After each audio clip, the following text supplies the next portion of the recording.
This video brought to you by jadedpainting.com. If you need your miniatures painted to a tabletop standard, check out jadedpainting.com. Hey everyone! Welcome to a special review of the new Dark Angels Codex. As always, my name is Jay, and today I'll be doing a multi-part series. I'll be starting this multi-part series on the new Dark Angels Codex that was released today. As you can see, I picked up the nice and fancy hard copy. I'll just do a zoom in right here. Just the light so you can see it. And you can see it's a beautiful cover.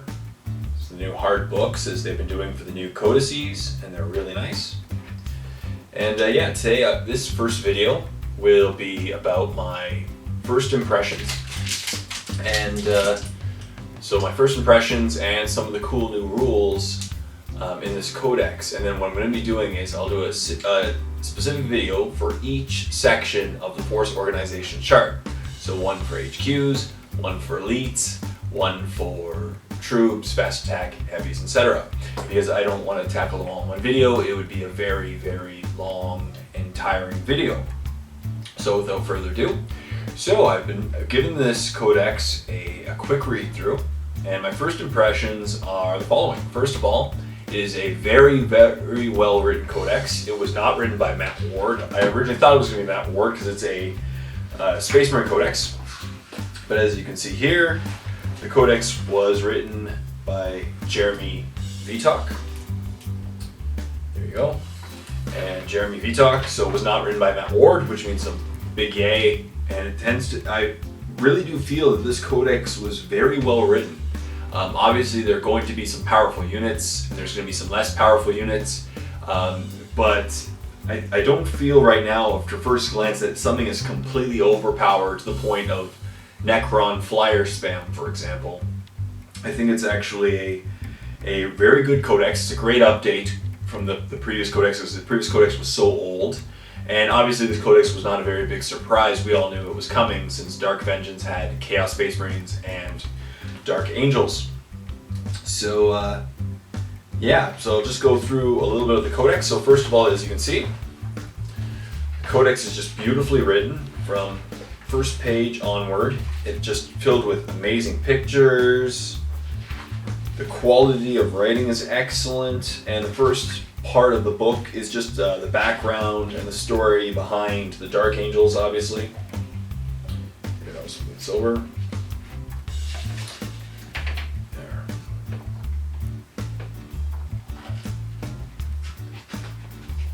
And all the stuff with the codex, which is really cool. And then after the history, it then goes into about each specific unit. These are the new warlord traits, similar to the Chaos Space Marine Codex. You can choose to roll on this specific warlord trait chart instead of the old one, and I'll be going more into this in just a moment. So about each one, each picture is in color.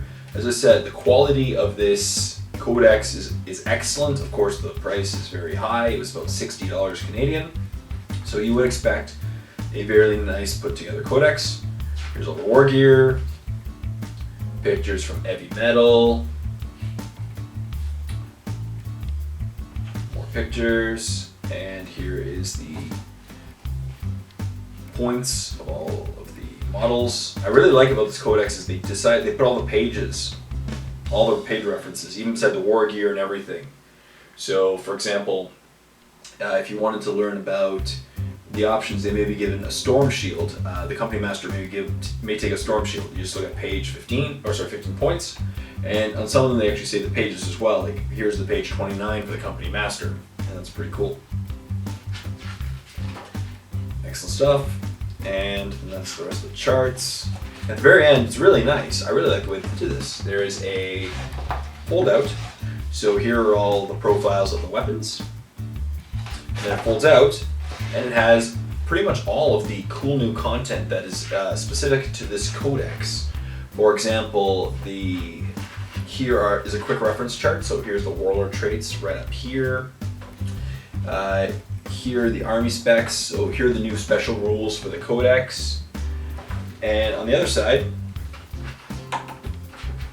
again, some more of the special rules and special war gear that's in the Codex. So it's very cool stuff. I like the way that they did it. So if you need to quick reference something, you just go here. For example, if you want to learn about Fortress of Shields, if in base to base with at least 2 models with a special rule, the models has toughness 5. So it's very cool. So that's excellent stuff.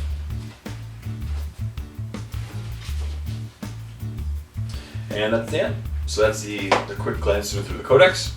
And now, as I said, my first impressions of the Codex. So first of all, pretty much everything from previous codices got cheaper, which is great. As with the previous Codex, all the codexes that have come out recently, the codices, GW has decreased the prices for points-wise for almost all of the models, barring a couple. There's a few that got more expensive. There's a couple actually got much more expensive, but most of them on average got between 5 to even 75 points cheaper in some cases, I believe. It's pretty crazy how much points you can save depending on the size of your squad. And so many of the points values got cheaper. Most of the tanks and transports stayed the same, but then even the heavy transports, they actually got more expensive if you want to take is a transport. There's now a transport basically fee of 30 points in this Codex. So now I'll just go through some of the cool new special rules that are in this Codex. So as I said, I don't feel it's extremely overpowered yet. I could be wrong and just it's too early on. But first of all, we'll go through the new Warlord traits that the Dark Angels have access to. Right here.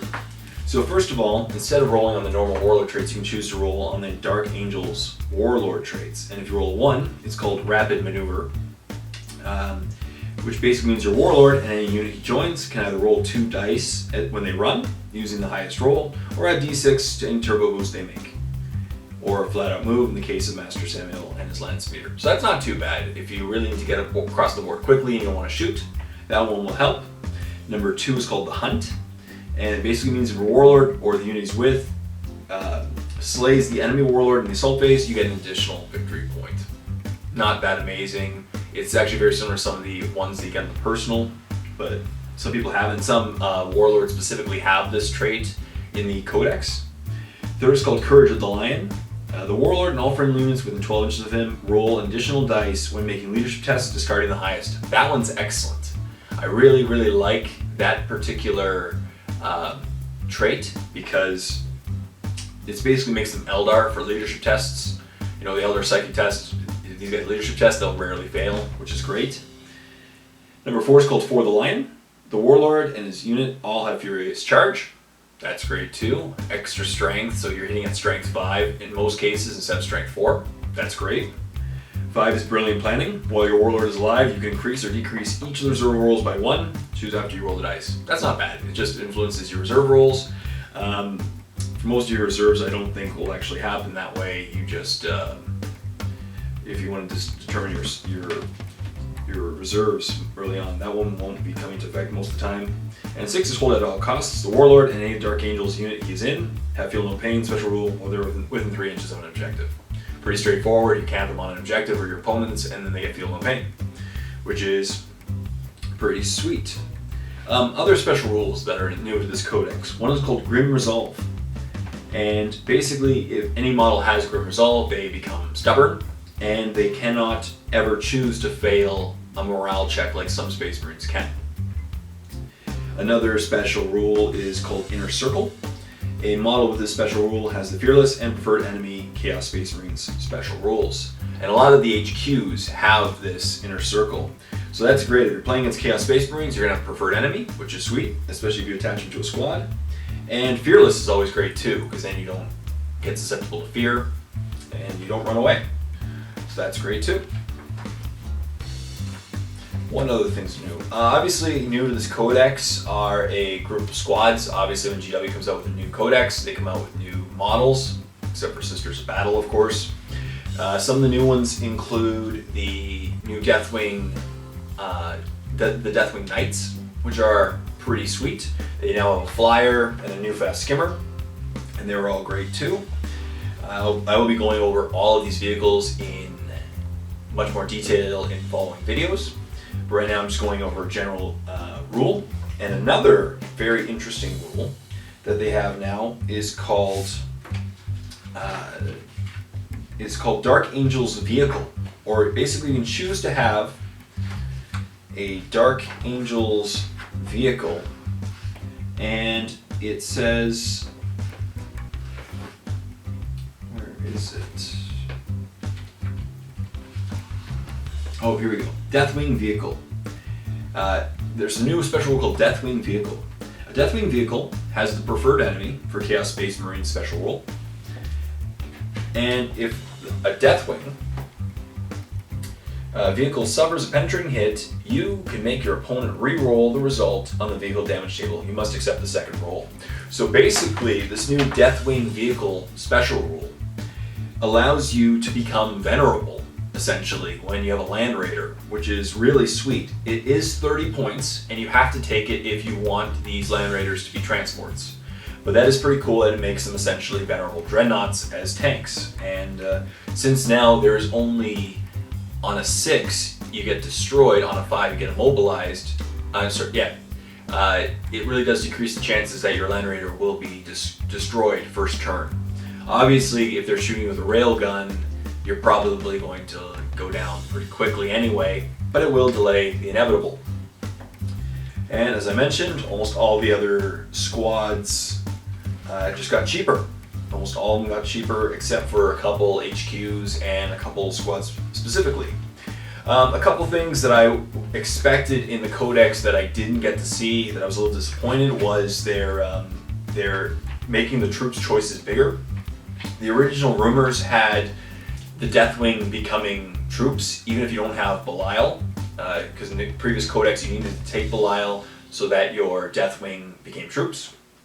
And the previous Codex didn't have many troops at all. I believe it just had a tactical squad, actually. That was the only troop choice, other than, making the bikes troops, or you can take Deathwing as troops. And in this Codex, I was expecting them to perhaps make more troop choices, and maybe make the Deathwing troops like they did for the Grey Knights Codex. And then maybe you could make the Knights troops, for example, if you took Belial, similar to the Paladins in the Grey Knight Codex. But that was not the case.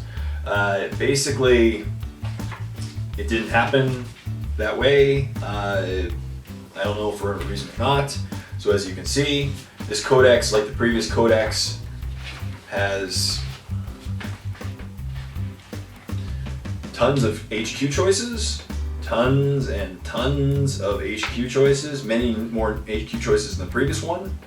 And then, for some reason, it goes straight to troops instead of elites. And here's the troops choices. You have tactical, like the previous Codex, obviously, because they're the heart of Space Marines.